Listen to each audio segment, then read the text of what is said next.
सभी भक्तों और सखियों को जय जय श्री राधे। आज इस वीडियो में गुरुजी के द्वारा दो बातों की चर्चा की गई है। पहली चर्चा है कि हमें श्री वृंदावन धाम में वास किस तरह से करना चाहिए। दूसरी चर्चा उन्होंने की है कि श्री वृंदावन धाम से बाहर रहकर भी आप श्री वृंदावन धाम का फल किस तरह से प्राप्त कर सकते हैं। तो आप कृपया ध्यान से सुने। जय जय श्री राधे। यदि कोई बाहर वृंदावन धाम के बाहर रह रहा है अन्य प्रदेशों में, और उसके हृदय में बात है कि हम बहुत समय तक वृंदावन वास तो नहीं कर पाएंगे, ऐसा हम माया से जकड़े हुए हैं, तो हमें जो वृंदावन वासी को लाभ मिलेगा वो हमें कैसे मिले? क्योंकि हमारा फिर तो जीवन व्यस्त हो जाएगा, हमें अखंड वृंदावन वास तो मिलने वाला नहीं, क्योंकि हम इतने मोह में फंसे हुए हैं, इतना हम संसार में सत्यत्व बुद्धि किए हुए हैं, घर परिवार में इतना महत्व बुद्धि किए हुए हैं कि हम वैराग्य करके वृंदावन धाम में अखंड वास करें, इतनी तो हमें सामर्थ्य दिख नहीं रही। तो हम क्या करें?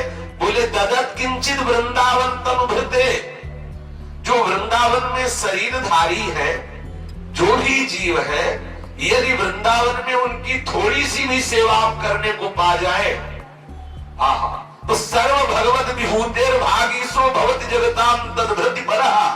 कितनी अद्भुत बात कह रहे श्रीपाद प्रबोधानंद जी। ये वृंदावन के जो पक्षी हैं, वृंदावन की ये जो गाय पशु आदि, ये जो वृंदावन के बंदर आदि, यहाँ के जो ब्रजवासी जन, यहाँ जो वास करने वाले संत महात्मा, जो भी गृहस्थी जन जो भी है, यदि कहीं यहाँ किसी की भी आपके द्वारा धन अन्न वस्त्र वास आदि की सेवा बन जाए आपसे, तो श्रीपाद प्रबोधानंद जी कह रहे हैं कि वो भगवान की समस्त विभूतियों को तृप्त करने वाला बन जाता है।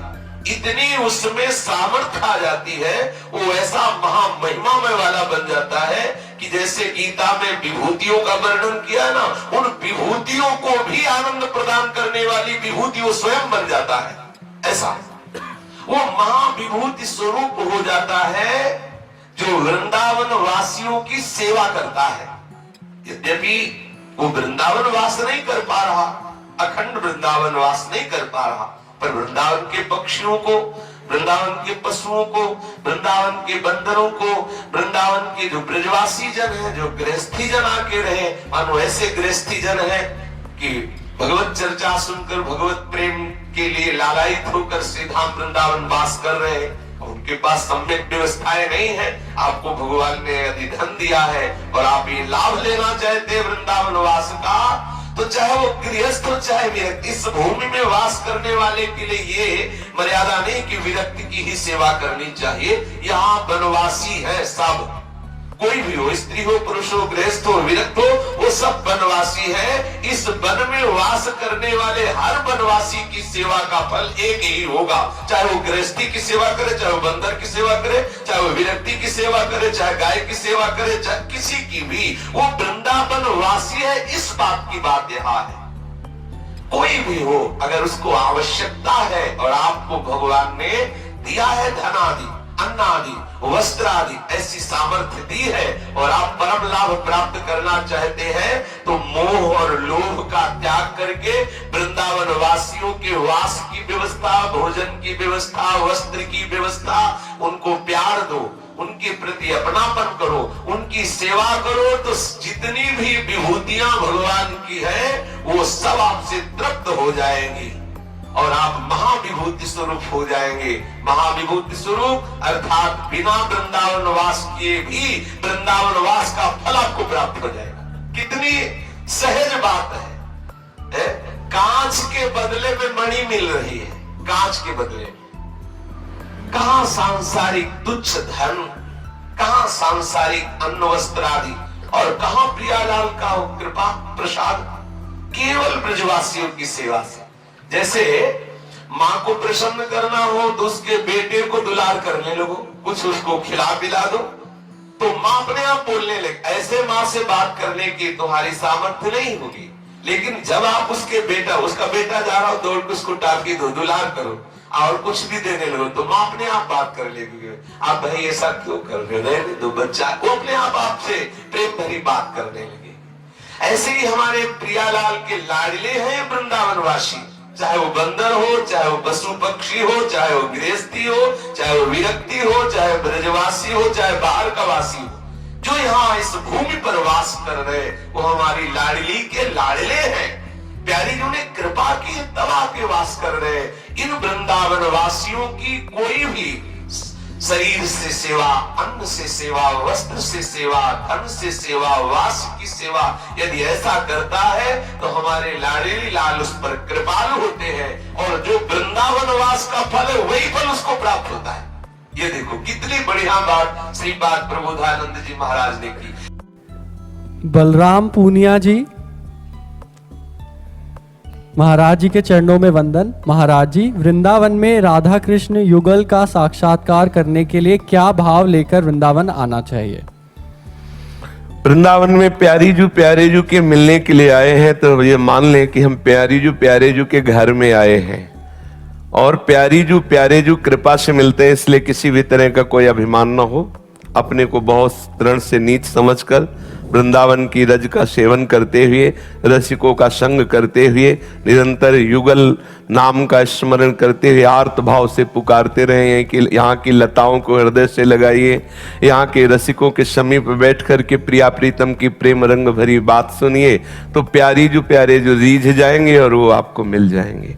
प्यारे जू के महल में आए हैं, प्यारे जू ने बुलाया है, पर चरण रज सेवन, लताओं का सेवन, रसिकों का संग, उनके द्वारा बताए हुई उपासना पद्धति से चिंतन यदि हम ऐसा करें तो निश्चित हमें प्रियालाल की प्राप्ति हो जाए। समझ पा रहे? प्यारे जू के महल में आए हैं, उनका घर है, वो यहीं विराजमान है, पर बिना रज सेवन के, बिना लताओं का सेवन के, बिना रसिकों का संग के बात बनेगी नहीं।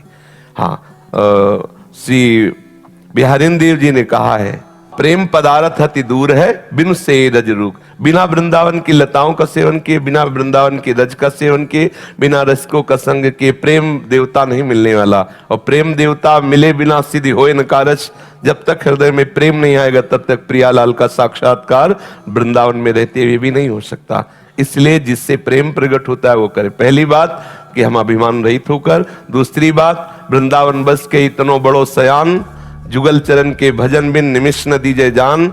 एक पलक झपकने के भी समय को हम व्यर्थ न जाने दें, प्रियालाल के चिंतन में रखें और दैन्य भाव से रसिकों का संग करें, रज लगाएं, लताओं का आलिंगन करें, लताओं के नीचे बैठकर कीर्तन करें, पद गायन करें, नाम जप करें। कृपा सिंधु की करुणा हमें निश्चित अनुभव में आने लगेगी। एक ऐसी घटना घटेगी कि हृदय आश्चर्यचकित हो जाए, ऐसी कृपा। यहाँ ये बहुत चमत्कारिक धाम है, बहुत चमत्कारिक। एक बात से केवल बच जाए, वैष्णव अपराध न बने, बस फिर आप देखो कुछ ही दिनों में कोई न कोई ऐसी घटना घटेगी जो तुम्हारे चित्त का अपहरण कर लेगी और आप अनुरागी हो जाओगे प्रिया प्रीतम के। धाम बहुत ही चिदानंद में चमत्कारी धाम है निश्चित। बस इसमें त्रुटि हमसे हो जाती कि वैष्णव अपराध बन, या हम साधारण भाव से युक्त हो जाते हैं ब्रजवासियों के प्रति और वैष्णवों के प्रति, क्योंकि उनकी लीलाएं ऐसी हैं, वो बड़े विचित्र लीला बिहारी है ना, धाम के जन है ना, तो इनके प्रति हमारा दोष भाव न बन पावे। अगर ये हम बचा ले जाएं रसिकों की कृपा से तो धाम महामहिमा में वो अपने प्रभाव से आपको प्रिया प्रीतम के मिलन के योग्य बना देगा। वृंदावन ही प्रभाव सुनु अपनो ही गुण देत, जैसे बालक मलिन को मात गोद भर ले। मलिन बालक को जैसे माता श्रृंगारित करके पिता की गोद में बैठाने के योग्य बना देती है, ऐसे ही वृंदाटवी हमारी माँ है, वो हमारे समस्त दोषों को रहित करके भगवत आराधन की योग्य सामर्थ्यशाली बनाकर प्रिया प्रीतम से मिला देती है। हम दैन्य भाव से वृंदावन का सेवन करें।